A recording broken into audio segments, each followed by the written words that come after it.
Тәлгат Галиуллин, Сәйит Сахманов, Тәүбә.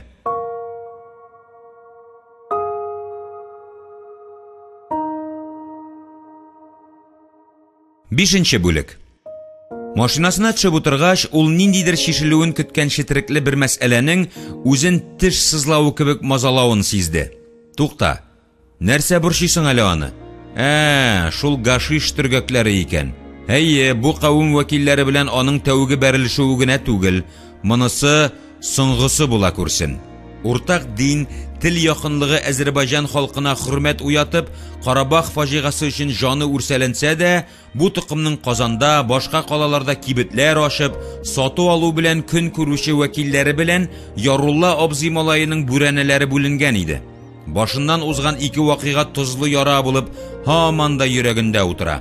Беренче тапкыр алар белән Монголиядан алып кайткан бердән-бер байлыгын Волга машинасын сатканда очрашты. Хатыны Раушания белән аерылышкач булды бу хәл. Машинаның ярты бәясе кызым белән миңа тиеш дип, мәсьәләне кабыргасы белән куйды элеккеге хәләл җефете. Ике бүлмәле фатирларын Уфага алыштырып китүе генә җитмәгән иде аңа. Дөресен әйткәндә, Сәйитне машинасын сату уе Казанда ныклап җитди эшкә урнаша алмау, куяр урыны булмау да әтәрде. Бер танышына мөрәҗәгать итте, икенче туганына сыланып карады. Гаҗәеп хәл. Йыллар дәвамында буш яткан гаражларының Сәйит үтенеч белән килгән көннән алып, үзләренә кирәклеге ачыкланды. Адәм баласы өмет чаткысы белән яши. Сәйит тә Волганы яхшы бәягә озатып, хатынын бәхилләтеп, Жигули, Москвич кебек түбәнрәк бәяле һәм арзанрак базарлы машина алып куярмын дип, үзен тынычландырды. 80нче еллар уртасында машинага кытлык бетеп, ижауда ясалганнарын кредитка ук сата башлаганнар иде. Машинасын сатып җибәрү турында уйлап та өлгермәде, маклерлар үзен мәш килеп сырып алды. Кара мыеклы, алтын тешле, шома, елгыр Кавказ егетләре аеруча әрсезлек күрсәтте. Ул заманда чит ил арбалары безнең илгә бик сирәк үтеп керә. Һәм Горькийда ясалган җиңел автомобильнең абруе оторы зур иде. Алары да шәхси кулларда санаулы. Кавказ халкы ГАЗ-24 маркалы машинага хуҗа булу турында хыяллана. Бәхетле мизгелләрен төшләрендә күрә, аны кулга төшерү өчен теләсә нинди алдау-йылдауга, хәрәмгә бара. Затлы малны мөмкин чаклы арзанрак түләп кулга төшерү юлында мыеклылар шайтан белән дус булырга, тәмухка кирип чыгарга да риза. Сәйитне Азәрбайҗанлылар чорнап алды. Без мөселманнар, бер халык дисәк тә ярый. Татарлар безләргә якын, кан кардәшләр. Машинан кафирләргә әрәм булганчы, мөселман өммәтенә хезмәт итсен кебегрәк арзанлы кәлимәләрне тәкрарлап, артыннан бүре көтүедәй өйрелешеп йөрделәр. Телләре шәрык нигъмәтләре кебек баллы, дустанә, һәр кичне тулай торакта пәйда булып, җиләк җимеш, төрледән төрле шәрәпләр күтәреп киләләр. Сәйитне күкләргә чиеп мактыйлар, мәңгелек дуслык шәрифләренә чиләкләп ант суы эчәләр. Дөньяның ашысын төшесен шактый тәмләгән булса да, фикерләвендә кешеләр белән мөнәсәбәтендә күпмедер балалыгы әле сакланып калган Сәйит бу сүзләрне чынга алды, ышанды. Әбу Җамил исемле тәбәнәк буйлы, әле мыек та үстерергә өлгермәгән Казан төзүчеләр институтында укучы егет белән дуслашып ук киттеләр. Аңа да машина кирәк икән, әтисе дә килеп җиткән, Сакманов әле нибары 15 мең ел үткән өр-яңа Волгасын шуларга сатарга карар кылды. Экскурсия бүлегендә көнлекче булып йөрүче Сәйитне Каспий буе төлкесе үтереп мактарга тотынды. Синенем, төскә биткә буйга сынга шундый чак гүзәл кеше. Бездә яшәсәң, минем кулда булса, сине премьер-министр итеп куяр идем кебек арзанлы базар мәгънәләре белән Сәйитнең күңелен эретү юлын эзләде. Максаты мәгълүм, бәяне төшерү, Волганы тизрәк алып китү. 18 меңгә килештеләр. Мәгәрәчен утырып эчтеләр. Кәмит шуннан башланып китте. Машина белән гаига нотариуска йөргән арада ике көпчәк бер-бер артлы тишелеп чыкты. Сәйитҗан, син безне ерак юлга запаскасыз чыгарып җибәрмәссең инде, диде ата кеше, гөнаһсыз күзләрен сатучыга текәп. Әлбәттә инде Сәйит шәһәр буйлап йөреп, таныш-белешләренә бурычка, үзе түләп көпчәкләр юнәтеп булышты яңа танышларына. Камераларны үзләре махсус тишкән булып чыкты. Ярты сәгать эчендә тик торганда ике көпчәкнең бик тырышканда да һава чыгара алмавын уйлап җиткерергә Сәйитнең мөмкинлеге, вакыты юк иде. Мөселман кардәшләр хуҗаны гомумән акчасыз да, машинасыз да калдыру юлын сынап карадылар. Совет офицеры вакытында сизеп алды. Сату алу кагазьләрен әмәлләп бетергәч, тегеләрдән алдым, Сәйиттән бирдем дип соңгы журналга кул куясы калды. Тамганы салыйк та кунакханәгә кайтыйк, анда иркенләп санап акчаны тапшырырбыз дигән тәкъдим кертте булачак инженер төзүче. Сатып алучыларның дистәгә якын туганнары, танышлары җыелып өлгергәннәр, шаулашып торалар. Тегеләр күбәү, без үз җиребездә кирәк чакта гел асчылык дип үзе өчен җитди ачыш ясады Сәйит. Ярый әле акылы җитеп, тулай торактан үзе белән бер таза егетне алган иде. Акчаны санап бирегез диде Сәйит. Кулыңны куеным дип Сәйитне Азәрбайҗанга министрлар советы рәисе итеп куярга җыенган абзый сүзгә кушылды. Акча тулысы белән иртәгә генә килеп җитәчәк. 12 меңен алып тор. Кагазьләрнең эшен бүген тәмамлыйк, кат-кат килеп ирмәскә вакыт сарыф итеп. Шулай дөрес булыр, без бит төркиләр, мөселманнар, бер-беребезне алдашып торырбызмы, дип шаулаштылар арка терәге итеп чакырылган Казан азиклары. Сәйит үзен төп башына утыртырга шамалауларын аңлап, ярсыды, дулады. Булай булгач мин машинаны сатмыйм, мин алдарга җыйнасызмы? Юкла, син ничек алай уйлый аласың? Без чын күңелдән, без бит төркиләр, мөселманнар, намуслы халык. Көпчәкне кирегә әйләндереп булмыйды инде. Кагазьләр теркәлгән, казнага керә торган керем түләнгән, көньяк кунаклары барыбер 800 сум акчаны кысып калдылар. Энем, соңгы акчабыз, бензинга җитми, карбюраторда начар эшли, кайтуга телеграф белән җибәрәм. Мин өлкән кеше, сине шуның өчен алдап тәмугка керәсем юк дип, абзый ипиләр тотып вәгъдәсен бирде. Нәтиҗә нинди дисез инде? Шул ук, акча килмәде. Сәйит хат язып карады, җавапка кагаз табылмады. Шул вакыйгадан соң күңелендә тулы бер халыкка карата ышанмаучанлык төйре калды йөрәгендә. Бер очрактан чыгып кына айрым милләткә мөнәсәбәтеңне билгеләргә ярамаганны да аңлый Сәйит. Үз мәнфәгатьләрен генә кайгыртып, халык исеменә кара тамга төшерүче мискин, азгын, сатлык бәндәләр һәр кавымдә бар. Азәрбайҗаннарның чит илләрдә көн күрүче вәкилләре белән икенче очрашууда үзара җылылыкны, ышанычны арттырмады. Тормышының вак-төяк сәүдә, алыш-биреш, сату алу белән шөгыльләнгән кеше рәтенә кирип кенә барган чорында булды бу хәл. Фердинанд Гриша белән Мәскәүдә шактый әйбер сатып алдылар. Казанга кайтышлары иде.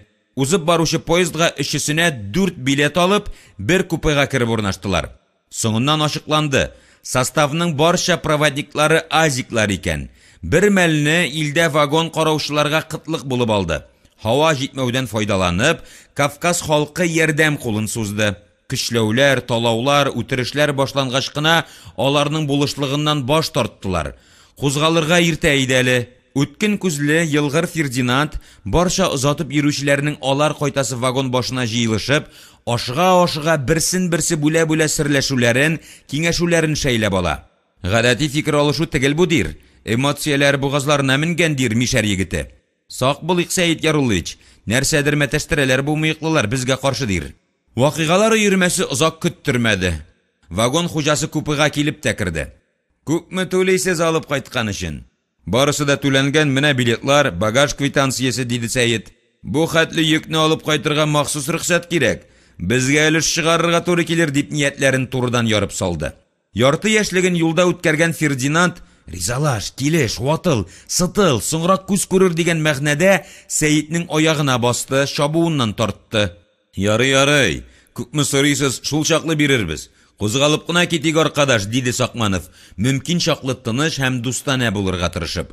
Алынган хәбәрне кыстырып, киңәш табышны дәвам иттерергә китте арадашчы. Биредә калырга ярамый, юлда булар товарыбызны алып, үзебезне суеп, вагоннан бәрәчәкләр, диде шулык Фердинанд. Вагонда бездән башка кеше дә юк, ышкынырга кирәк моннан баш саучакта, дип өстәде арада иң яше Гриша. Кеше күп булса ни файда, ябык банкадагы үрмәкүчләр төсле, хәзер һәр кем үзен генә кайгырта, дип өстәде Сәйит. Бу хәлдән чыгу юлы турында уйлап.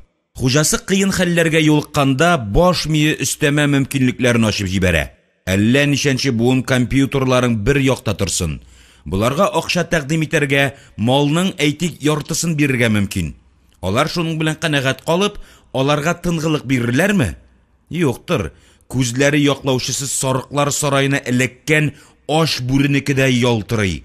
Аларга кан кирәк. Хәзер үк товарны алып вагоннан төшәргә кирәк дигән Фердинанд тавышы икесенең бер фикергә килүенә инандырды. Тегеләр югары дәрәҗәдә сөйләшүләр алып барган мәлдә күз ачып йомганчы капшыкларын, тартмаларын, чемоданнарын, чанталарын аска төшереп, икенче тимер юл тасмасына ук күчереп өлгерделәр. Аларның малы кем өчендер өстәмә табыш булса, Сәйид белән аның егетләренең киләчәге, тормышы, яшәеше шул тыйнчыкларда иде. Сәйиднең ресторан чорында туплаган булган акчалары шунда кергән.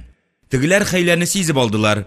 Ши ит исе борыннарын кытыклаган йырткыч жанварлар кебек, үзе кулга килеп кергән байлыкны кулдан ычкындырмас өчен, теләсә нәрсәгә әзер булган мыеклы, ыржыктай таза егетләр җиргә сикереп төштеләр. 7-не санады Сәйид. 100-гә биткә бер-берсенә охшау сәбәпле күп күренәләр. Ашудан тартышкан йөзләренә карап булмый, күзләр камаша. Берсенең кулында балта. Бер-берсенә үзара йылышып, җилкәләрен туеп якынлаштылар. Афәт чыкканда балаларын гәүдәләре белән каплаган аналар кебек, егетләр җирдә яткан әйберләреннән алгарак чыгып бастылар. Гриша, газ баллоныңны ал, минем култык астыннан чыгарсың. Фердинанд, кастет белән минем сул якка бас. Стойканы алдык. Каршыга килеп бастылар мөселман кардәшләр, балтасын җилкәгә салганы. Качасызмы? Түләмичә, дип явыз итеп җикеренде. Без башка поезд белән кайтырга булдык, диде Сәйид, тыныч калырга тырышып. Товарның яртысын калдырыгыз, дигән буйрык төшерде балта тотканы. Күрәсең, анысы я бригадир, я узаман булгандыр. Егетләр, без татарлар, мөселманнар, калдырыгыз безне тынычта. Без сезгә тимибез, сез кара әле синаны, без сезгә тимибез имеш. Уятсыз. Сак булыгыз, без Казаннан. Сүзнең сире бар иде.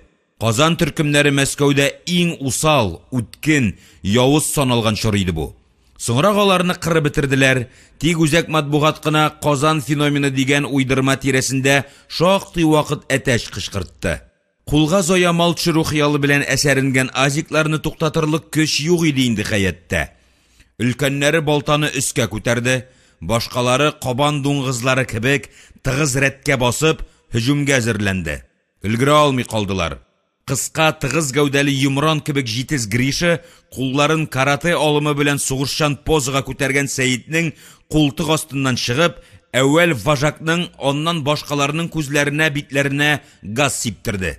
Шул мизгелдә үк тегеләрнең күзләреннән яшь бәреп чыкты. Төшкерә, йөткерә башладылар. Шигенергә дигән әмерне дә көтмәстән, берни аңламыйча абына сөртенә кычкыра-бакыра вагоннарына йөгерделәр.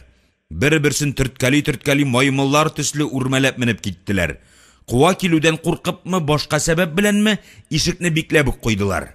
Гришаның газы бик тәмләдер, бикләне бисниләр, дип авызын йырды Фердинанд, аслы-өсле килгән тешләрен яшереп торуны кирәк тапмыйча. Буш баллоныңны еракка ташла, Григорий. Әйберләрне тегендәрәк күчерик. 10-15 минуттан яннарына милиционер килеп басты. Лейтенант Дроздов, сез проводникларга каршы газлы баллон куллангансыз. Тентегез, диде Сәйид гади генә әйтеп.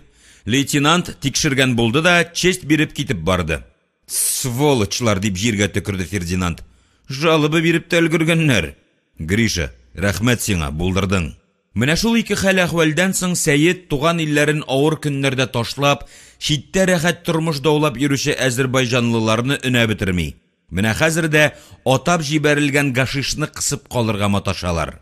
Сәйид шул ике вакыйганы башыннан уздырган арада Төньяк кала авылында урнашкан төп резиденцияга килеп җиттеләр. Сулы елгадан олы чокырлары гына калган тыкрыкка урнашкан бик кыймалы, урыс капкалы, ике катлы йорт тыштан бик кечкенә, тыйнак күренә. Хуҗаның машинасы килеп туктауга Әхмәдиша бабай килеп чыкты. Махсус көтеп торган диярсең. Сәлам абзый, сөякләр сызламыймы? Ярыйсы, сызлары да инде. Яшь гөлескә үрмәли. Гриша белән Мисхәтне монда чыгар әле. Булавыл, дип кирип тә китте. Тегеләре дә алдан кисәтелгәндәй урында теләсә нинди әмерне үтәргә әзер торалар. Хуҗаның югалып торуыннан файдаланып, туарлы балырга да мөмкинлек бар иде. Егетләр алҗыганга охшамыйлар, күз төпләре дә чиста, кан басымын артык күтәрмәгәннәр. Утырыгыз әле машинага. Тегеләр артка киреп уялаган арада Замир алгы утыргычны бушатты, урамга чыкты. Шундый тәртип. Егетләр, Хәлил дәдәгез сезгә әйткәндер теге Али турысында. Барып тагын бер кат җитди итеп, артык шауламыйча гына гәпләшегез. Гриша, син бу юлы газ баллоныңны алма, диде көлеп. Без намуслы партнерлар белән эш итәргә өйрәнгән. Күчтәнәчләрне кайтармасалар, җитди итеп сөйләшергә туры килер. Шылдымы? Кибетен яхшы белгән егетләргә Алины эзләп табу читен булмады. Чакырып чыгардылар. Гашишны алырга килдек, диде Гриша, гади бер нәрсә турында гына сүз барган кебек. Чыгарып бир тиз генә, безнең вакыт юк, дип өстәде Мисхәт. Ул миндә юк. Синең арттан җибәргән кеше үзе Казанга килде. Теләсәң үзен алып киләм, күзенә карап алдаша алырсыңмы? Али ялган капкынны сизми калды. Шуның белән тотылды. Поездда урладылар, исерек идем. Гриша туң балыкныкы шикелле зәңгәр су күзләрен бер ноктада туктатты. Маңгай сырларын өскә менгерде, гәүдәсен тартылган җәя хәленә китерде. Барыбер рәхәтен күрмәссең. Исән чакта чыгарып бир. Али да пычрак суда юган юеш кара җимеш күзләрен тәгәрәтеп, йөзенә хәсрәт тавыш чыгарып, алдашуына үзе шанырлык итеп, яклауны тавышыннан табып, төкерекләрен шәшә-шәшә кычкыра, кулларын вертолет канатлары кебек селки башлады. Камоктан машинадан азиклар килеп биялде. Мисхәт Гришаның җиңеннән тартты. Хуҗа ипләп кенә сөйләшергә кушты. Ышкынык. Сәйит егетләре абруйны төшермәслек итеп, ашыкмыйча гына яшереп куелган машиналарына юл алдылар. Вакытлыча чигенү иде бу. Телефоннан хуҗалары белән киңәштеләр. Күзәтү куйыгыз. Җаен табып, майын кызганмыйча, киштеки генә теракт оештыру мәслихәт булыр. Аннан соң күз күрер. Шаярып, туарлы балырга егетләргә рөхсәт кенә бир. Хыяллары шишәдән ышкынган гыйфритникеннән һич кайтыш эшләми. Жигули машинасын УАЗикка алыштырып, жайлы бер урынга басып, кибеткә товар китергән вакытны саклап тордылар. Оста сунарчылардай хис иттеләр үзләрен. Ашыкмадылар. Менә шакмага басар вакыт килде. Ваклап сату кибете янына аксыл төстәге Жигули туктады. Ике арткы ишекне ачып, коробкалар ташый башладылар. Газ бир, диде Гриша. Мисхәт тимер машинаны зур тизлектә юлга чыгарды. Жигулига якын ук килеп, ачык ишекне сыдырып, җиргә куелган шешәләрне, азык-төлекне изеп үтеп китте. Галәмәт олы шыршу тавыш купты. Артына бөтенләй үзгә номерлар тагылган машина икенче урамга кирип югалды. Егетләр исән-имин кайтып кылган гамәлләре турында бәян иткәч, Сәйит әрләгән булды үзләрен. Вах, хулиганлык белән шөгыльләнәсез. Безнең ширкәтнең исеме Игелек. Шуны онытмагыз. Үзе канәгать. 2 көн көтәбез. Әфисәр бармакларын кайтарып бирмәсә, минем белән киңәшеп тә тормыйча менә шул адрес белән минем дус прораб Василий Яковлевич янына барыгыз. Сез аны беләсез. Менә шул записканы бирегез. Ул көпшәккә көйләнгән олы кранын бирер. Пырдымсызрак Мисхәт сорап куйды. Безгә андый зур кран нәрсәгә? Ашыкканның авызы токмашка пешкән, ди татарың. Вәт шул. Али Камогын иртәнге 4-тә кран белән күтәреп, башка урынга күчереп куюны үтенде. Әле генә шалтыратты. Гриша шаяртуны аңлап, йөзен сөенечле елмаю белән бизәде. Кызык, шын эш бу ичмасам. Машина ишеген сыдырып йөрү түгел. Шуннан соң Азик ниндирәк көйгә бир икән, күрербез, дип дәвам итте Сәйит. Туган шәһәребездә үзебез хуҗа булырга тиешбез. Бакуга барып, үз тәртибебезне урнаштырып йөрмибез бит. Башка сыймастай хыялый күренгән ният гамәлгә шактый җиңел ашты. Таң атып килә. Гамсез кала йоклавын белә. 2 улы урам шатында кукрайып утырган тимер кибет янына бик эшлекле кыяфәт белән кран килеп туктый. Килбәте белән киоск хуҗаларына охшаган, кылыч борынлы, кара мыеклы егет биек кран башыннан җиңел генә түшәмгә сикерә. Олы тимер кайшы белән ут, телефон, сигнализация булуы мөмкин булган асылынып торган бауларны шырт-шырт кисә. Һәм киоскны тимер ыргакларга электерә дә җиңел генә җиргә сикереп төшә. Үзүк Вира майны аска төшер, өскә ал дип җитәкчелек итеп тора. Ничәмә тонналап бетон, таш, балшык күтәрергә күнеккән кран өчен бәләкәй кибетне 10 метрга читкә алып кую, пилмән, бәлеш, шашлык, пылау кебек җитди ризыклар алдыннан кәбестә салатын каплап алу кебек кенә бер шөгыль иде. Кран тимер җепләрен өскә тарта, аста нәрсәдер шытырдый, шатна бүзелә, кыйыла, әмма зур тартма теләр-теләмәс кенә җирдән аерыла. Селкенеп торгач, иртәнге салкынча һава буйлап йөзеп китә, һәм шып итеп яңа урынга төшеп утыра. Ике ара сибелгән, шәшелгән нигъмәтләре белән Кытайдан Урта Азиягә сузылган атаклы ефәк юлын хәтерләтеп тора. байлык, иркенлек. Сирәк узып баручылар да берничә йөз адымда читтәрәк торучы гаи әһелләре дә берничә эйләми калалар. Күгендә түшәгендә шалкан яткан, ваклап сатучыларның кыланышына өйрәнгән айның да исе китми. Бер сәгатьтән ефәк юлы өлгер йылгыр кешеләр белән тула. Юлны чистарту башлана. Шул хәлләрдән соң Али калган әйберләрен саткалап туган ягына юл ала. Гриша сүзенә ышансаң, аның жан дусты үзе теләп Карабах өчен сугышучы армиягә язылган ди. 6-нчы бүлек. Хәзерге иң абруйлы ширкәтләрнең берсе игелек җиңел генә аякка басмады. Яңартып кору дип аталган үтәли җилләр исә башлагач, халыкка үзенчә уйларга, эшләргә аз гына ирек бирелгәч, аның чос вәкилләре сату алу, социалистик малны кышкыртып талау, кооператив, уртак, шикләнгән җаваплылык, бердәмлек, АО, МММ кебек оешмалар төзи башладылар. Ресторанда шактый акча туплап, анда хезмәтне дәвам иттерүнең инде мәгънәсе калмагач, өч дус, Сәйет, Хәлил һәм Әхмәдишә карт киләчәкләре турында уйлана башладылар.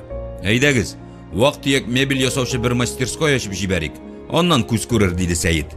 Ризалаштылар. Укучылары азая, бүлмәләре, складлары артып кала башлаган бер училищены күз уңына алды. Директорына якынаю әмәлен тапты Сакманов, һәм шунда урындык, өстәл, тумбочка, агач көрәк кебек үзләре әйтмешли шурум-бурум ясау буенча цех әмәлләп җибәрделәр. Ремонт эшләреннән дә йөз чиермәделәр. Гайса исемле алтын куллы остасы да табылды. Ул училище укучыларын кызыксындырып эшкә тартты. Гриша Мисхәт Миша кебек участковый булып эшләгәндә танышкан, ресторан тирәсендә сырпаланып йөргән яшьләрне җыеп алды Сәйит үз тирәсенә.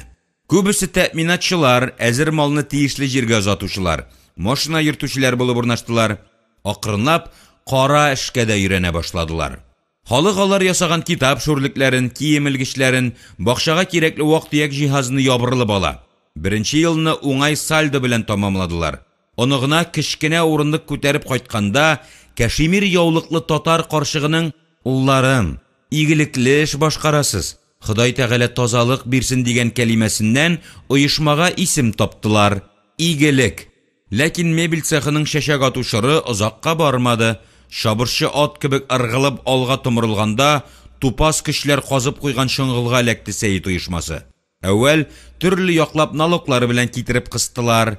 Табышның яртысыннан артыгын бугаздан буып хөкүмәт алды. Төзелеш әйберләренә ягулыкка, утка бәяләр арту нәтиҗәсендә урындык ясап сату файдасыз, зарарлы, чыгымлы була башлады. Сәйит тешен шыгырдатып булса да түзде. Цехны, егетләрен сакларга тырышты. Шәхси акчасы алган кредитлары исәбенә булса да, эшләп чыгаруны киметмәскә тырышты.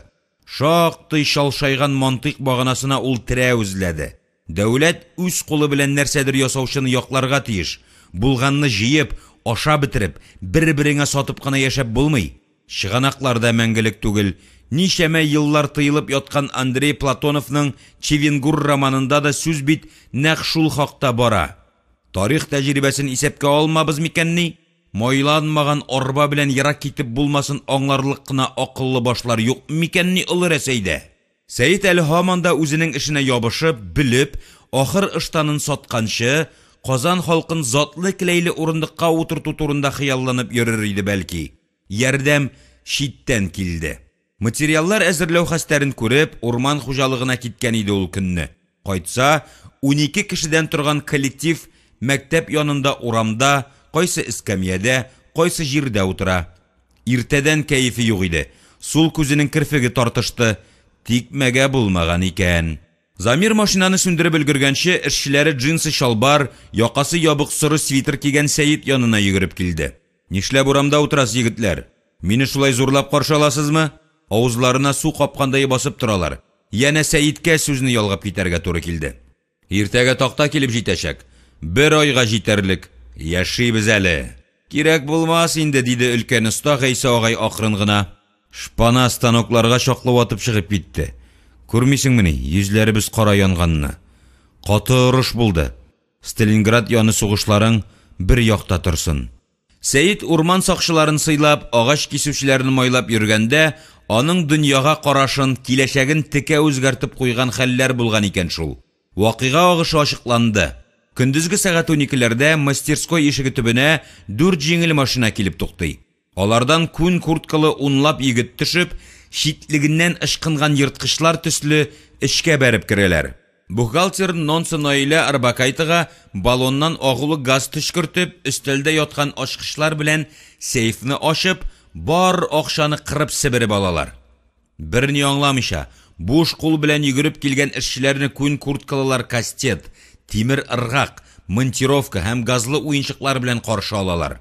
Дөрес, баскынчыларга да шактыйләгә, Сәйит егетләре газдан вакытлыча сукрайып, йөткереп төшкереп яткан арада, бик үк кунакчыл булмаган кабул итүне охшатмаган юлбасарлар сырт йоннарын кабартып, тәмам азынып, станокларны, җиһазларны, әзер мебельне ватып, сындырып бетерәләр. Ялт итеп торган чиста, матур мастерской кызганыч хәлдә кала. Бина өчен ахыр заман зилзиләсе сыйпап үткән диярсең. Граната, мина мазар шортлатуда бу хәлгә китерә алмас иде бинаны. Сәйитнең өйдә юк вакытын туры китерүләрен әйтәле. Хәлил дә эштә булмаган, аның уйлануына сүзсез сөаленә җавап биргәндәй, Гайса ага йодрыкка йомарланган кулына йөткерә-йөткерә мәсьәләгә ачыклык кертте. Бәддуга ул дәҗҗалларга. Аналар тапмагандыр андыйларны. Тик Сәйит ачулансаң ачулан, но аларны чакыручы мин. Барысы да әллә башына тимер мазар эләгеп, абзый ышкынганмы дигәнрәк тойгы белән йөзләрен аның ягына бордылар. Вакыйга тагын да кызыклырак юнәлеш алырга мөмкин иде. Күн курткалыларның берсе, күрәсең, өлкәнрәгедер, кичә төштән соң кирде мастерскойга. Минем янга килеп, начальнигыгыз кая дип сорады. Кички якта гына була дип җавап бирдем. Иртәгә бирдә булырмы икән? Мин сезгә бик файдалы заказ урнаштырмакчы идем. Сәйит Ярулловичны бер секундга гына күрергә мөмкин, иртәгә районга китә дип ярып салдым. Эшебезне мактаган, салпы якка салам кыстырган булып, шактый узак карап йөрде тәре. Без дә шундыйрак нәрсә оештырырга уйлыйбыз дип чыгып китте. Араларында иде ул мөртәт, аеруча тырышып ватты җиһазларны. Аңлашыла. Сәйитнең өйдә эш урынында утырмавы кирәк булган аларга. Милицияга хәбәр итмәдегезме? Телефонны үзгәннәр. Директор бүлмәсенә менеп хәбәр иттем, диде берсе. Соң килмәделәрме? Килделәр. Мәктәпкә җитәрәк 200 метр кала туктап, башкисәрләр машиналарына төялеп китеп, тузан басылганны көтеп тордылар. Бездән допрос алдылар. Янәсе ни өчен сигнализация куелмаган, саклау турында хөкем оешмалары белән түләүле килешү төзелмәгән һәм башкалар. Кыскасы, безгә бик каты шелтә биреп, эт итеп әрләп, бөтен гаепне үзебезгә сылап, сезгә иртәгә сәгать 10-га майор Гаяров янына килергә кушып, шундый ук тузан калдырып улактылар. Сәйит тавышсыз тынсыз эчендәге каһәрен, нәләтен, ярсуын, билгеле һәм билгесез көчләргә нәфрәтен тышка чыгармаска тырышып, озак карап торды хәрабә хәленә китерелгән остаханәләренә. Шул чаклы кызганмыйча, варварларча ватканнар, җимергәннәр. Ир уртасы кешенең җылыйсылары килде. Тамагына ачы тиер утырды. Һәр станок аңа нарасый баласы да якын иде. Һәр берсен каяндыр эзләп, табып, искеләреннән сипләп, үзе алып кайткан. Күбесе эшкә яраксыз хәлгә китерелгән. Шактый акча тамган явызлар кулына. Хезмәт хакын бүген кич үзем таратырмын, эшчеләрне шатландырырмын бер дип хыялланган иде. Бу ниятен ачык хакыйкать күсәк белән сабантуйда ватылган шүлмәк кебек шәлпәрәмә китерде. Мая өчен булса да сукыр бер тиенен дә калдырмаганнар. Бу зәхмәтне кемдер оештырган, тар-маңгайлы малайлар үтәүчеләр генә булырга тиеш дигән нәтиҗәгә килде Сәйит. Хәерлегә булсын Хәмдиянең никахы дип, астан бәреп торган ачу хисен дагаларга тырышса да, кыен иде аңа. Бу көн искәяткә төшкән саен тәнне шимердәтә торган явыз хатирә булып калды. Гарипләндерелгән остахана тирән җәрәхәт, мәрхәмәтсезлек, рәхимсезлек, явызлык тамгасы булып яшәде күңелендә. Сәйит замирны кибеткә җибәрде. Ул алып килгән аракыны, ипи, колбаса, сыр кебек капкалау әйберләрен исән калган өстәлгә туратты. Хәтер кичәсен башлыйбыз, диде төксе тавыш белән. Урыны җмакта булсын. Фашистларның кул аяклары сызласын. Стакан икенче түгәрәккә чыккач, Сәйит берәүгә дә текәлеп карамыйча, сорау элеп куйды. Цехны аякка бастырудан мәгънә бармы? Кем нинди фикердә? Хәзер аның язмышын, үзебезнең киләчәкне дә хәл итәбез. Газиз кешеләрен күмү көнедәй үле тынлык урнашты. Сүз башларга курыктылар. Җаваплылыгы зур иде. Сәйид Яруллович, диде Гриша, без бу училище белән исәп-хисапны үзик. Аренда өчен акча түләп ятканчы. Буш паналар тагын килергә мөмкин. Яхшырак сакланган әйберләрне Әхмәдиша бабай йортына күчерик. Анда урын җитәрлек. Бу поддоныклар безнең яңа адресны белергә тиеш түгелләр. Ризалашты Сәйид бу акыллы киңәш белән. Гайса абый, син нинди фикердә? Энем, ачуланма, диде йөнтәс кенә оста. Мин артык сиңа эшкә чыга алмыйм. Карт көнемдә карчыкның тукмашы урынына хайваннар йодрыгын ашыйсым килми. Ярый, Гайса агай, тиешле акчаңны соңрак бирермен. Син миңа берни тиеш түгел. Кирәк булсам, чакырырсың. Мондый шартларда мин эшли алмыйм. Сәйид соңгы сүзен әйтте. Ташка кадак какты. Берничә атнага аерылышып, таралышып торабыз. Очрашу Төньяк кала авылында. Теләгән шунда килер. Булачак, туачак яшәешебезне тәгаен күз алдына китерә алмыйм. Мин әүлия түгел, әмма бер нәрсә көн кебек ачык. Элеккечә яшәп булмый. Без үзебезне үләксәгә өйрәнгән шакаллардан ашатып, шулардан куркып яши алмыйбыз. Фиргәүннәр безне әйләнеп үтә, ерактан сәлам бирә торган булырлар. Күбегезгә һөнәрен алыштырырга, төрләндерергә, яңартырга туры килер дип уйлыйм. Риза булмаганнар ирекле. Тиешле зарплатыгызны үзегез биреп җибәргәнсез. Минем әлегә башка акчам юк. Рәнҗештән булмасын дип, сүзен шактый кырыс тонда тәмамлады Сәйид. Аның үзе өчен бу вакыйга тормыш шылбырының бер буыны белән хушлашу көнен якынайтты. Икенче көнне ул Салих Гаяров янына барды. Майор кырында шактый утырды. Әүвәл уртак нокта таба алмыйча 3 нарат арасында адашып йөрделәр. Әүвәл ул милицияны эшсезлектә, гамсезлектә, күн курткалардан куркуда гаепләп, сүзне зурдан башларга уйлаган иде дә, теленә хуҗа була алды. Үзе дә милициядә матаукланган кеше буларак, гаепнең аерым бер хөкем хезмәткәрендә түгел икәнлекне дөрес бәяләп, аралашу җаен сайлады. Электән таныш булулары да ярдәм итте. Сәйид Яруллович, мин сезгә эш ашарга мәҗбүрмен дип рәсми башлаган иде сүзне майор үзе дә. Сәйид дус, без бергә ярдәм итешеп, гел күрешеп яшәргә тиешбез дип тәмамлады фикерен. 7нче бүлек. Сәйид хәзер инде рухы белән җитлеккән, кыю, теләсә нинди кыен шартларда югалып калмый торган, үзен һәм якыннарын яклауга сәләтле шәхес иде. Бер шөгыльдән дә куркып калмавы, замана шалымнарын сиземләве аны упкыннарны әйләнеп үтәргә, кайгы хәсрәтне уздыра белүгә өйрәтте. Дөньяви яшәештән шактый хәбәрдар кеше инде ул. Чит телләрне белмәсә дә, татар, урыс телләрен су кебек ишә. Монгол җирендә хезмәт иткәндә, гомерен башкалар төсле аракы белән бил алышуга гына әрәм итмичә, фәлсәфи, тарихи китапларны шактый укый, нәфис әдәбият белән дуслаша. Романтик рухлы, тәвәккәл кешеләр язмышын үзәккә алган әсәрләрне ярата.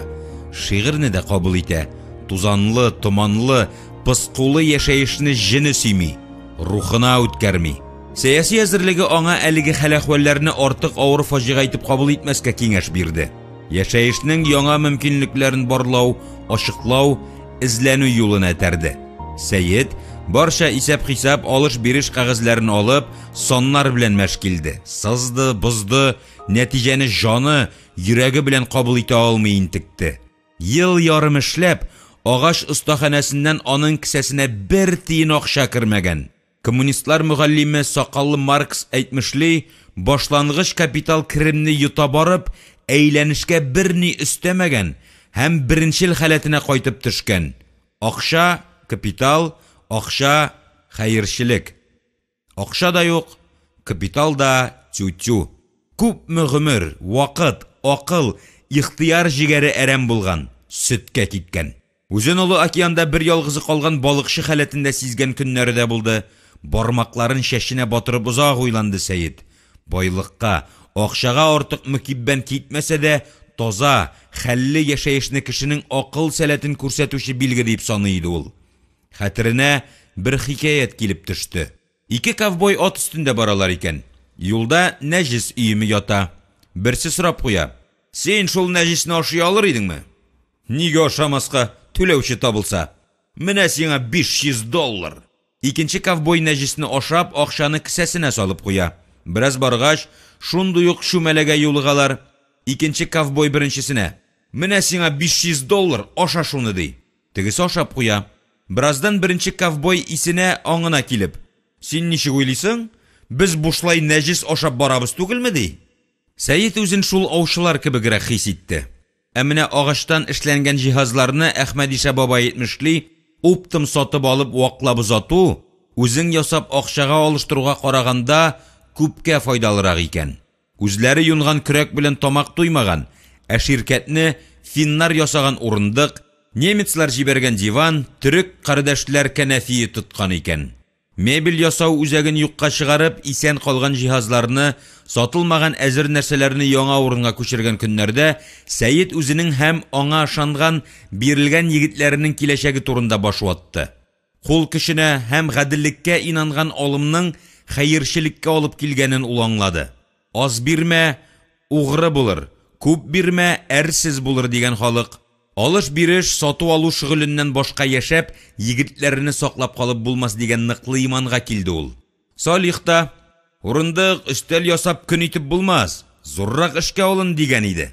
Милиция әһле шулай дип торганда, нәрсәдән башларга, кемгә сугылырга, янәдән аракы сату дәрәҗәсенә төшеп булмый бит инде.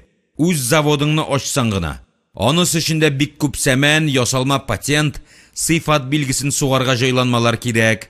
Шунда хәрби сәяси училищеда бергә укыган Донец егете исенә төште. Ул алган белеменә әллә ни өмет багламыйча политехник институт тамамлаган һәм КамАЗга килеп урнашкан. Бөтен җитәкчелек Мәскәү белән Украинадан булгач, аңа тормышта үзен табу, карьера ясау шактый җиңел була. Тиз арада олы заводның генераль директорының коммерция буенча урын басары дәрәҗәсенә күтәрелә.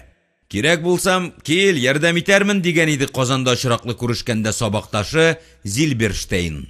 Аның янына сугылып кайтсаң, ятып калганча атып кал. Тиләнеп йөрүне, бүрек салып, баш иеп сорануны нәселдән килгән горурлыгы өнәмәсә дә, борылышта олавы ишелгән Сакмановның башка хуты калмаган иде диярлек. Горурлыгын сындыру алымында тапты. Ресторан бусагасын саклаучы Вышибалы тирәсендә булган кешегә нәрсә дә килешә. Ну, Родион ярдәм итмәсен дә ди. Дөнья җимерләме шуннан?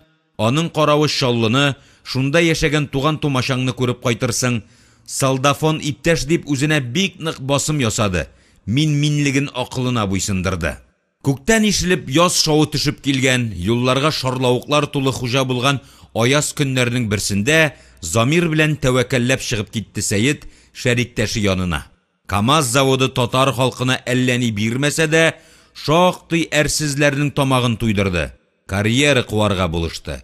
Аның җитәкчелеге совет бюрократиясенең иң югары казанышларын үзләштереп, үзен бик ире, тәкәббер тота. Әмма кесәсенә файдалы һәр ниятен гамәлгә ашыра килә. Сәйид танышының сәркатибенә үзенең кем икәнен әйтмичә генә шәхси мәсьәлә белән дип шылт кына кирип китмәкче иде дә, барып чыкмады. Әле Сакманов Казаннан дигәч тә, что за мудак дип исенә төшерә алмыйча интеккән. Сабакташы килеп кергәч, йөзе яхшы якка үзгәрә, кочаклап ала. Ба! Безнең отличник Саша Сакманов, син икәнсең. Кайсы Казан тинтәге борчып йөри дисәм, үзебезнең кеше икән. Утыр. Маша, чәй керт, мәй керт. Дөньяда бергә укыган кешедән дә якын зат була алмый. Хәлләрең ничек? Ябыгып киткәнсең димме? Агаргансыңмы? Әллә сөйәркәң ташладымы? Исең китмәсен, яңасын юнәтербез. Ушатсаң минем машина ал да кит. Бажайлар булырбыз хит. Сәйид бу төр җитәкчеләрнең хәйләсен белә. Төп шөгыльгә җиткәнче киеренкелекне төшерү һәм үтенешнең күләмен киметү яисә аркадан сыйпап тәк кенә озату. Куян каны кебек куе, кайнар чәй белән шул ук төстәге ак ләкләк коньягын капкалап, Сәйид үз хәл-әхвәле турында бәян итеп, сүзен ярдәм сорап килдем, гафу ит дип төгәлләде.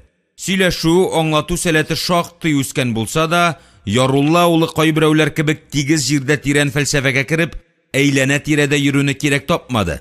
Хәленең мөшкиллеген аңлатып, турыдан ярып салды.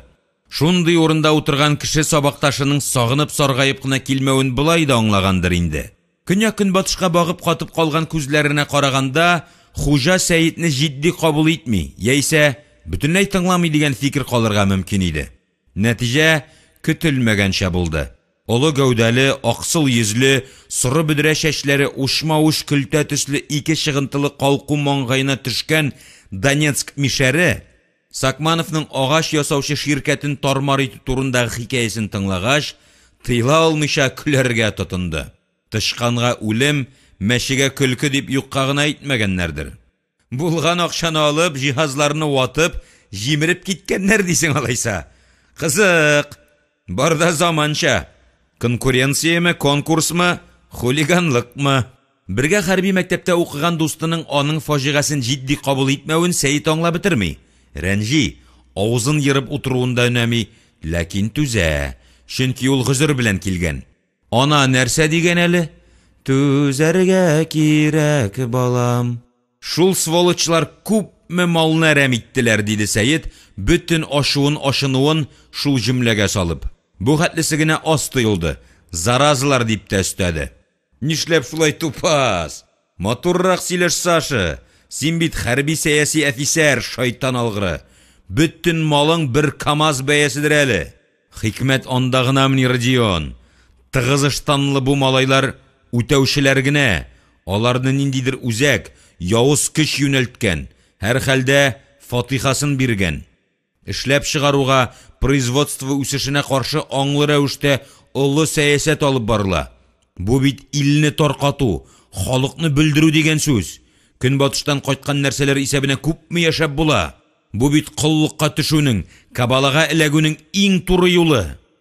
Бик тирәнгә кирип киттең, дускай. Йөрәк әрнүеңне кемгәдер җиткерәсең килгәнне аңлыйм. Дөресен әйткәндә, бездә дә шул хәл. Эре тигез тешләрен ялтыратып алып өстәде. Һәр кем синең шикелле үз җаен карый, һәм дөрес эшли. Бу кинаялы төрттерүне дә Сәйит шәй белән йотып җибәрергә мәҗбүр булды. Башкача мөмкинлеге юк. Тимер ыргак кабыргадан эләктергән. Ау этләре төрле яклап китереп кыскан бүре белән чагыштырасы гына калды хәзерге аяныч хәятын. Эре сөякле булса да, бүлмә хуҗасы җанлы, хәрәкәтчән. Авызы капкынны хәтерләтә. Аскы ияге алга чыгып тора. Гәүдәсенең матурлыгы турында кайгыртканы сизелә. Тыгыз симезлеге дә килешә үзенә.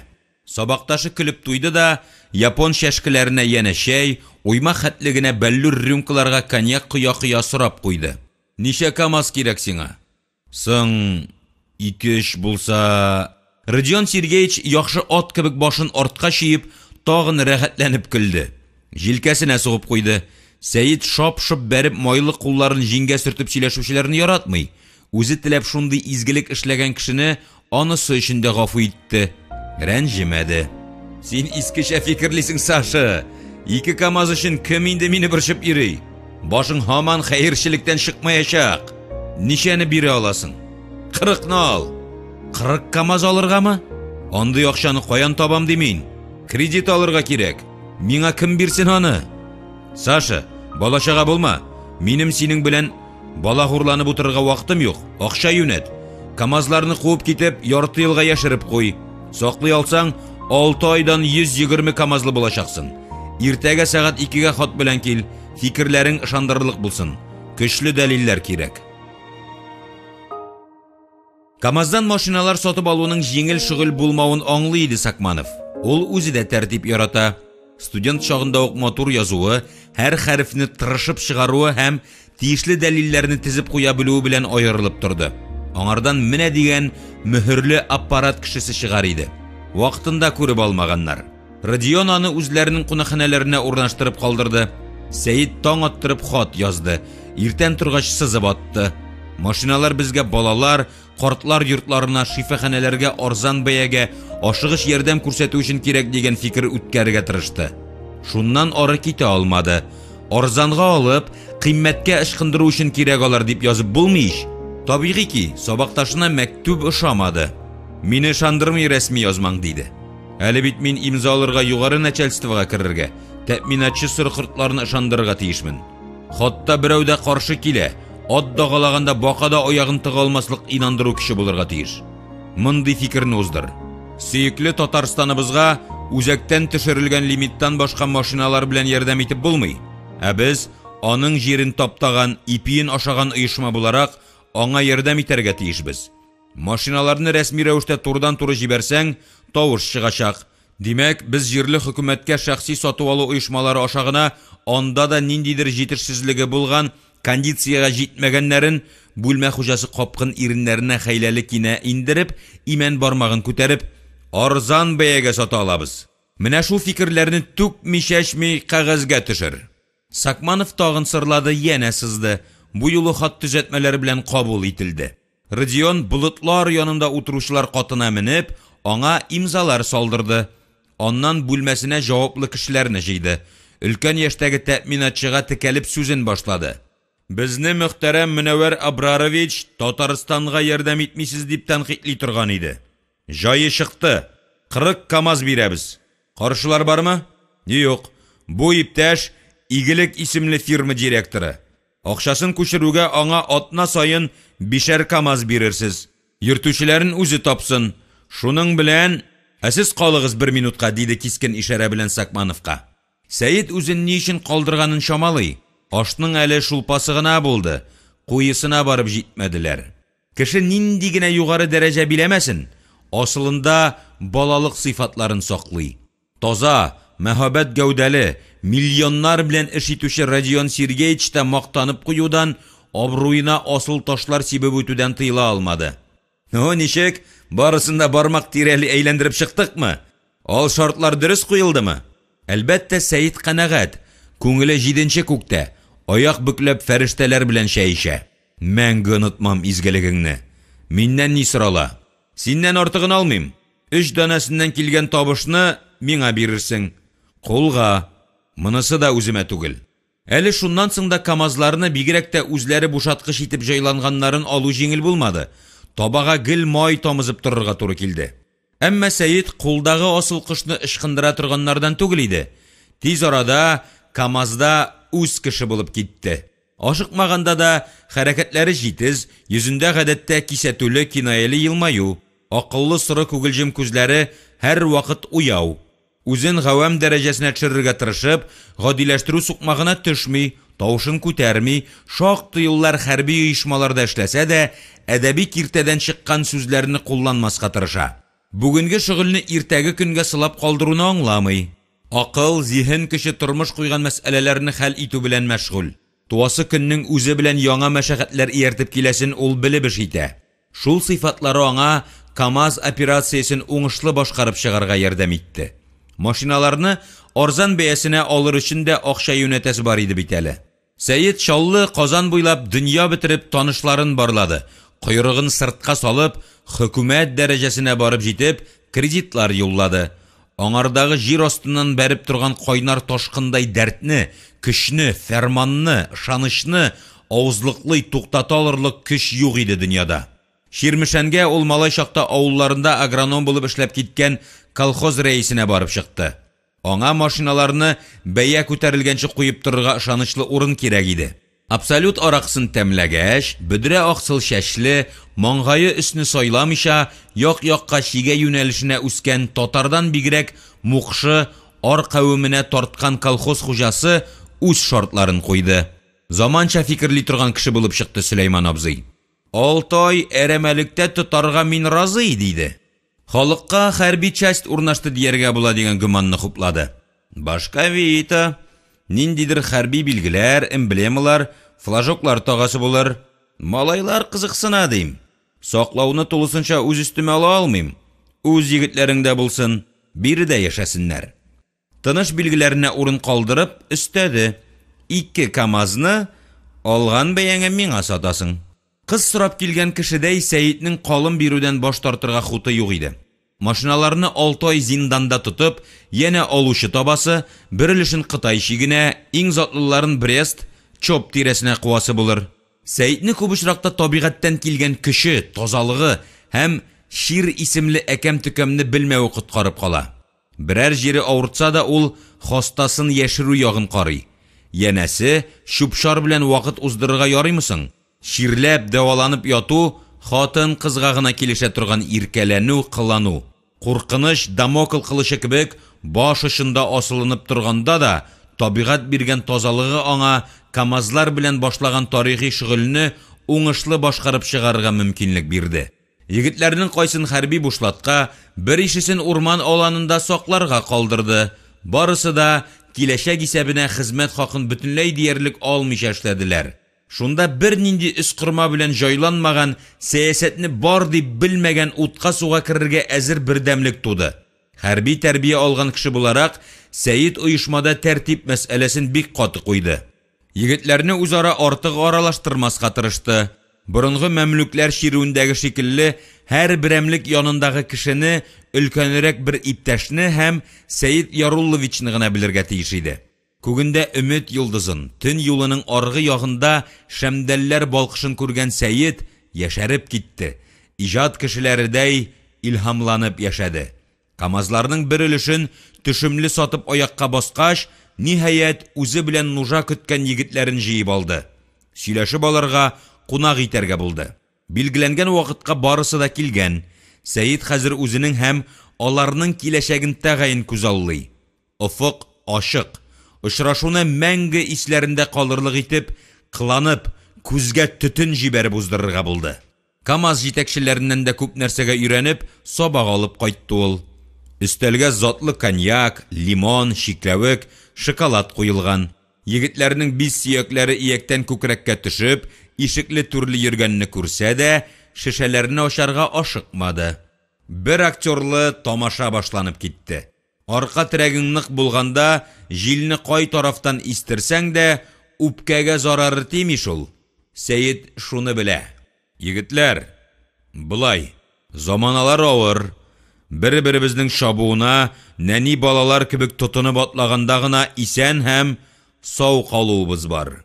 Ялгыз агачны кар басар дигәндәй, берәребез калтырана башлап, тәнен каз тиресе капласа, безгә каюк, аны сындырачаклар. Шуңа күрә алдан кисәтәм. Минем белән эшләү ирекле. Инде хезмәт итә башладыңмы, ахыргача бергә булу мәҗбүри. Йомгакның эшен югалткандай уйлы тукталыш ясады. Берәрегез шигенә, як-ягына карана башласа, үпкәләштән булмасын. Куркытуым түгел, кисәтеп куюым. Без тәсбих төймәләре төсле бер җипкә тизелгән язмышлар. Җеп өзелеп, берсе генә төшеп югалса да, тәсбих изгелеген югалта. Мастерской ачканда ниятебез изге иде, эшләргә бирмәделәр. Хәзер үзгә юлга чыгабыз.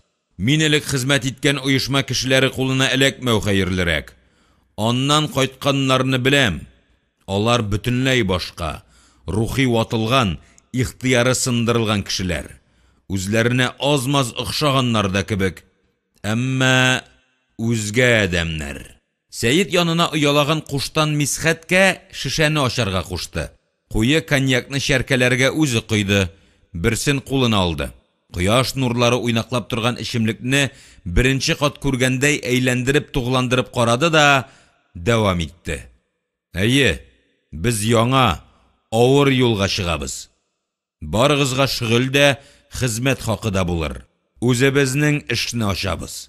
Урлау, урлашу, талау, көчләү, урамда сугышу, эшсезлекләр гамәле. Мине ярты бәягә сатмаслык зиһенегез булса, өстегездә күн куртка булыр. Джинсы шалбар кигән артыгыз затлы машинада утырыр. Матди һәм рухи яктан бәйсез шәхесләр итеп сизәргә тиешсез үзегезне. Без җитди ширкәт әгъзалары. Исемебез шул ук калачак. Тостым мондый булыр. Безнең акыллы башларны 3 юха йылан сагалап тора. Аракы, хатын-кыз һәм кымсызлык нәфис. Өчесе дә яралы хайван артыннан килгән аш бүреләр төсле артыбыздан калмаячак. Ир егетне харап итәр өчен берсе дә баштан ашкан. Саклап тотучыбыз берәү генә, акыл дигән бабабыз сакалын селкетеп баш шәрифләрендә утыра. Соңгысының иминлегенә бушатып куйык, егетләр. Дөнья адәм баласын туктаусыз сыный. Сират күпрен гел алдында тота. Сәйит очрашудан кайтып өстен алыштырырга да өлгермәде, телефон шалтырады. Кичке телефоннан яхшы хәбәр көтмә. Ширмешәннән колхоз рәисе Сөләйман изли икән. Хәл әхвал белешүне кирәк тапмыйча күңелсез хәбәрен бәян итте. Эшләр хөрти Сәйит. КамАЗлар турында кемдер милициягә хәбәр иткән. Начальнигы Насыров килеп карап китте. Бик пырдымсыз әдәм. Районда берәүне дә тыңламый. Килеп җит. Күңеле тыныч булмаганда эшкә кулы ятмый аның. Замирны эзләп табып, төнлә юлга чыгып китте. Колхоз рәисен нәрәт бирергә барганда урамда очратты. Сөләймановның кәйфе начар, сөмсере кыйылган, балтасын кыйга төшергәнмени. Юкка сезнең белән бәйләндем абруемны төшереп. Пенсиягә 2 ел калган. Паник өчен нигез юк, минем кагазлар тәртиптә дип үзенең йөрәген кара мәче тырнаса да, колхоз хуҗасын тынычландырырга тырышты Сакманов. Син мафия белән связался, сколько дали на лапу дип кычкыра миңа. Партия заманы булса, мин сине нишләтергә белер идем ди. Хәзер аның янына барам, сөйләшәм. Уртак тел табарбыз дип ышанам. Сөләйман аның җиңеннән тотты. Кәҗәләр ялый торган ире тоз төсендәге сыйык зәңгәр су күзләрен өскә күтәрде. Аларда үкенү, сәерсенү, ялвару шалымнары күрде Сәйит. Энем, мине бутама, ул почти белмәде диң. Мондый эштә почти була алмый, Сөләйман агай. Белмәде дисәм, сиңа бурын төбеңдә мафиянең ниләр кыланганын күрмичә йоклап яткансың диярләр. Бу очракта эшеңнән алганнарын көттә тор. Югары пенсияңнән кулак кагасың. Минем рөхсәт белән куйдылар дисәм, билгеле бер карарга килгән Сәйитнең кәйфе яхшыра барды. Ялгышкансың абзыкай диярләр дә аркаңа козыр тузы, шелтә шәпәрләр. Бетте китте. Ә шелтә спид түгел. Аның белән озак яшәп була. Шаяртма әле, юлда төшереп килмәгәнсеңдер ич. Нигә юктан фаҗига ясарга? Ничек инде юктан? Урман аланында дистәлегән КамАЗ бер районны сатып алырлык байлык ятсын да, син пошынма, юкка исең китмәсен имеш. Урланган машиналар түгел, законный алынганнар. Шуаш агайны әйтмешли, документлары пар.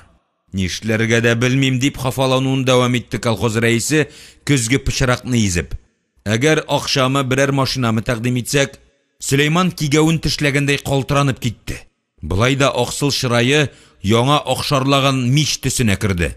Ни в коем случае ришвәт тәкъдим иттеләр дип утыртып та куяр. Берни алмыймы?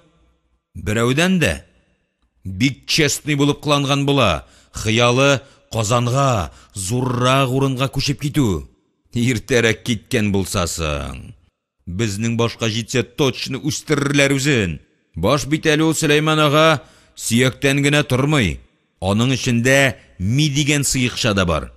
Җавабыбызны уйлап барыйк. Нервничать иткәндә минем баш начар кайната. Хәзердә бер рәтле фикер килми. Сәйитнең тыныч йөзенә карап, шаяртуны бәяләп, үзенең гаибе әллә ни афәтле түгеллеген шамалап, колхоз рәисе дә үз халәтенә кайта башлады. Шулай да үз мәнфәгате үзәктә иде. Энем, без КамАЗларны куеп тору хакында үзара килешү ясап куйык әле. Соң түгелме? Biz аны задним числом тындырабыз. Шундый кагазны язып, кул тамгаларын салып, мөһөрне суктылар. Сәйит колхоз кассасына күпмедер акча керткән булды. Колхоз рәисенең милиция бүлеге мөдире янына бик барасы килмәсә дә, Сәйит аны калдырмады. Юлда мәсьәләне шишу алымнарын өйрәтте. Хуш, безнең арада договор төзелде. Сине бер бәләдән коткардык. Ни өчен кабул иттең дип сораса, милиционер мондый сөальне бирми калмас.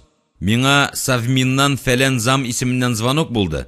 Кондициягә җитмәгән 40 КамАЗ куеп торырлар сезгә, алыгыз, яз җиткәч без аларны бик арзан бәягә колхоз-совхозларга таратабыз дип әйтте диярсең.